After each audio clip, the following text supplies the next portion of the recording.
దేవుని నామమునకు మహిమ కలుగును గాక. ప్రభునందు ప్రియులరా, మన ప్రభువు రక్షకుడునైన క్రీస్తు యేసు పరిశుద్ధ నామములో మీ అందరికీ శుభములు. 13వ తేదీ మే మాసము 2026 సంవత్సరం.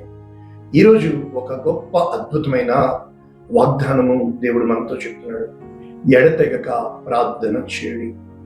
ఈరోజు ఈ వాగ్దానం కోసం ఎవరు ఎదురు చూశారో, ఆత్మీయ జీవితంలో అంటే కొన్ని సూత్రాలు ఉంటాయి కదా, ఇంగ్లీష్లో the principles for spiritual life, ఆత్మీయ జీవితానికి కొన్ని ముఖ్య సూత్రాలు ఈరోజు మనము నేర్చుకోబోతున్నాం. అందులో ప్రప్రథమైంది ఎడతెగక ప్రార్థన చేయండి. ఇంగ్లీష్లో ఏ విధంగా ఉంది అని మనం చూస్తే సింపుల్, సీజ్ నాట్ ప్రేయింగ్ అంటే ప్రార్థన ఆపవద్దు. ఇంకా చెప్పండి, ప్రే కంటిన్యూయల్లీ, ప్రార్థనను కొనసాగించండి.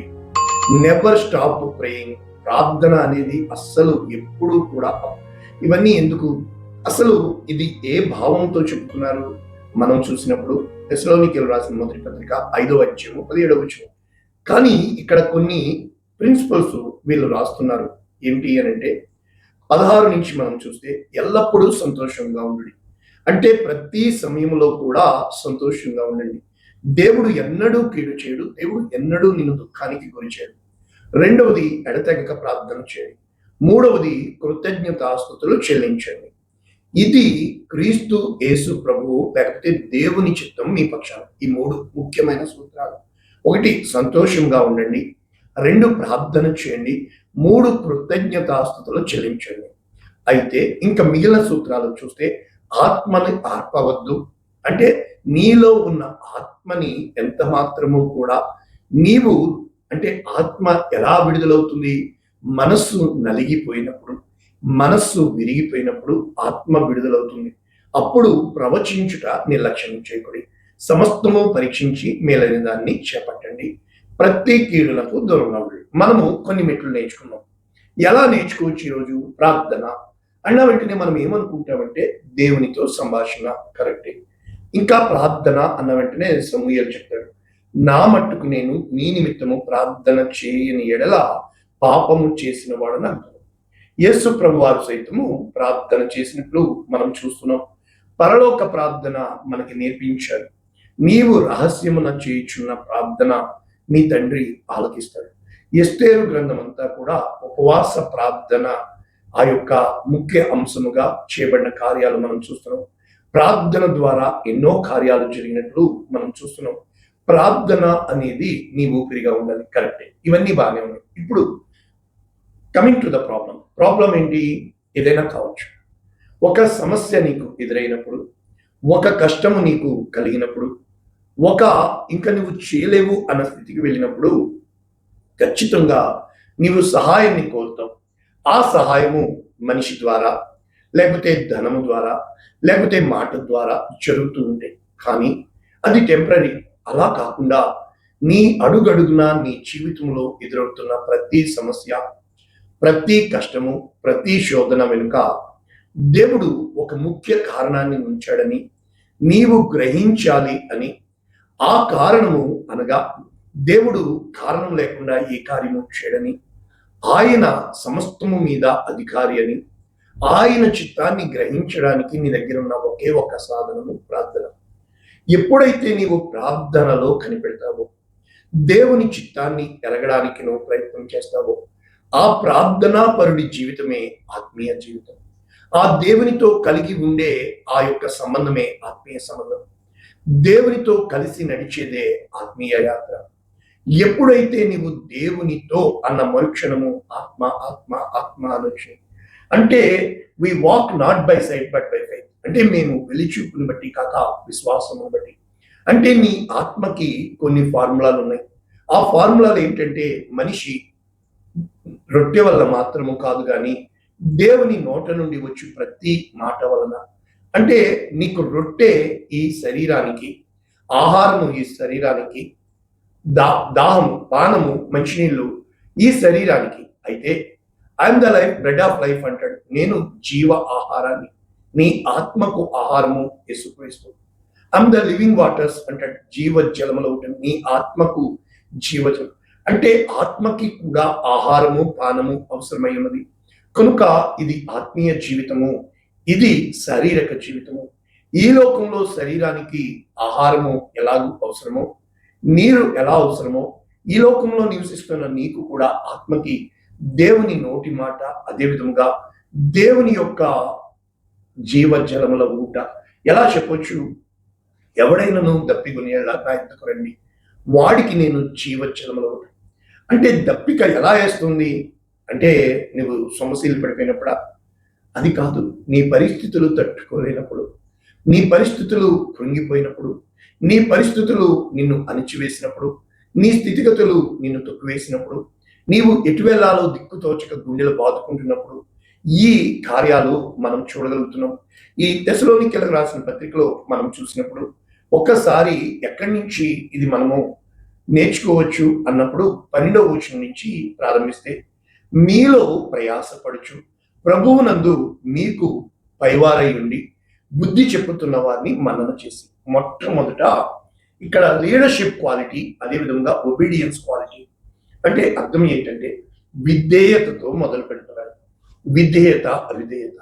అంటే మనము చాలాసార్లు నచ్చినోడు చెబితే వేదాంతము, నచ్చనోడు చెబితే రాద్ధాంతము. ఈ రోజున మంచి చెడు అనే కంటే మనము ఎలాగా కాల్కులేషన్ చేస్తున్నామో తెలుసా? ఒక్కటే నేను చెప్పనా, నీకు నచ్చేది మంచిది, నచ్చనిది చెడ్డది. ఎందుకు అంటే, ఏ మాట నీకు నచ్చుతుందో దాన్ని తీసుకుంటావు, నచ్చకపోతే వదిలేస్తూ ఉంటావు.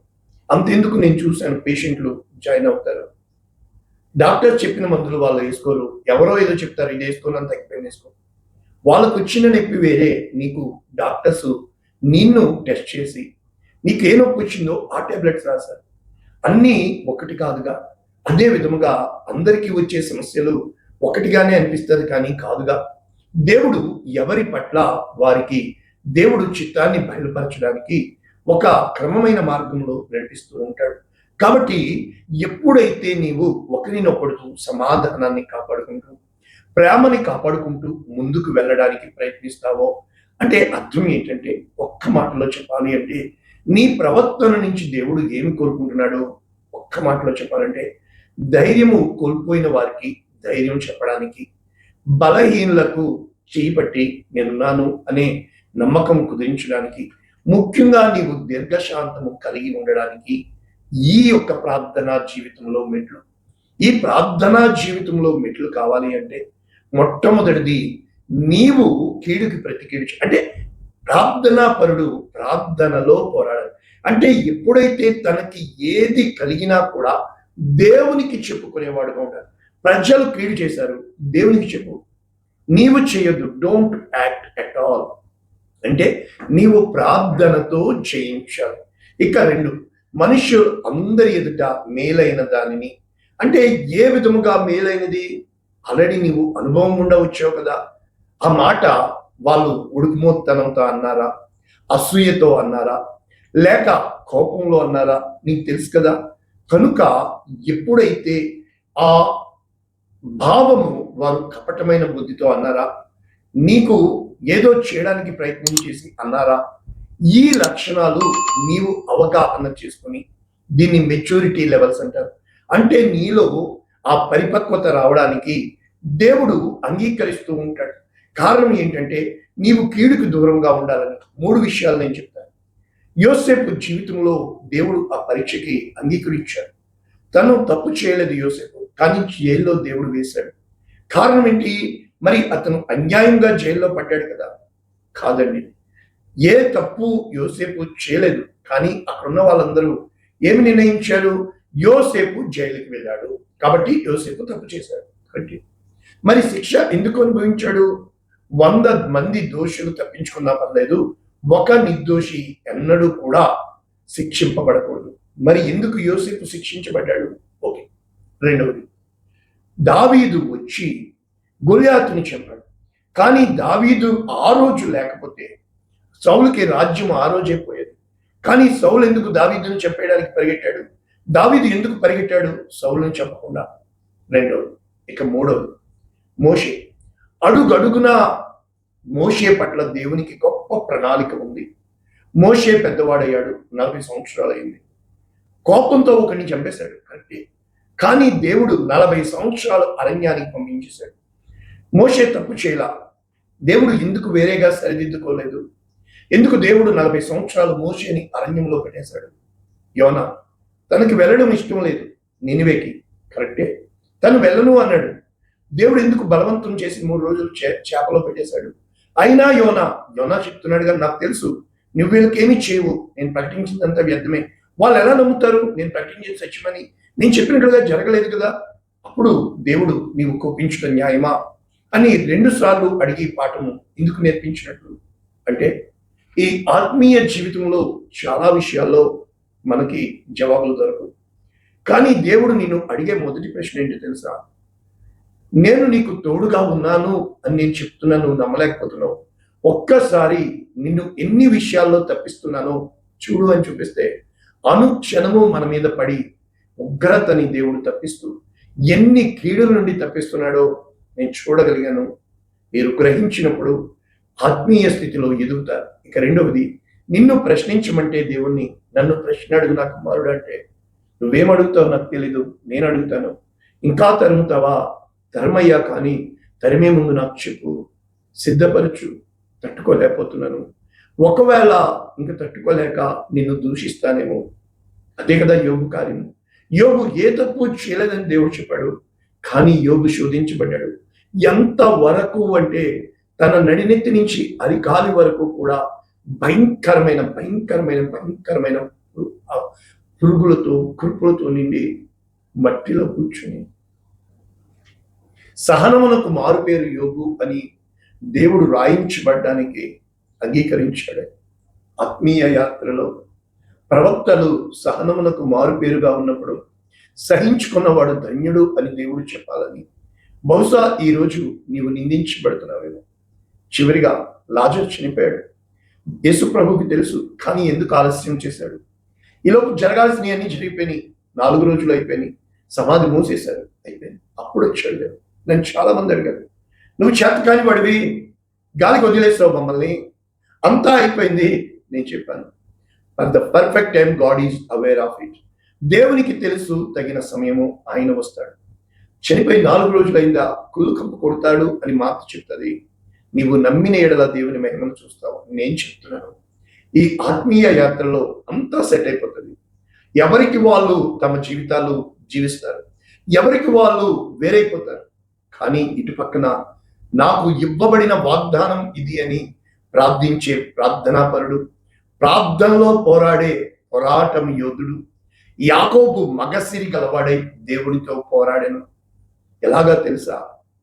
పెనూయేలు అంటే అర్థము దేవుని ముఖము, బేతేలు అంటే దేవుని మందిరము, ఇల్లు. బేతేలు నుండి పెనూయేలుకి యాకోబు చేరాలి అంటే మజిలీలు ఉన్నాయి. దేవుడు చెప్తాడు, నేను నీ తండ్రి అయిన అబ్రహాము ఇస్సాకు దేవుడను. నీవు చూస్తున్న ఈ స్థలమంతా నీ సంతానమునకు నేను ఇస్తాను.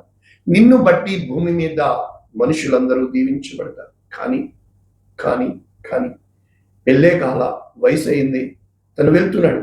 దేవుడు ఒక్కటే మాట చెప్పాడు, నీవు వెలుచున్న ప్రతి స్థలంలో నీకు తోడుగా ఉండి నిన్ను కాపాడి తిరిగి నేను ఈ స్థలానికి తీసుకొస్తాను. ఇప్పుడు ప్రయాణమై వెళ్తున్నాడు. నేను నీతో చెప్పినది నెరవేర్చే వరకు నిన్ను విడువను. ఈ ప్రయాణంలో అక్కడ అక్కా చెల్లెళ్ళు సిద్ధంగా ఉన్నారు.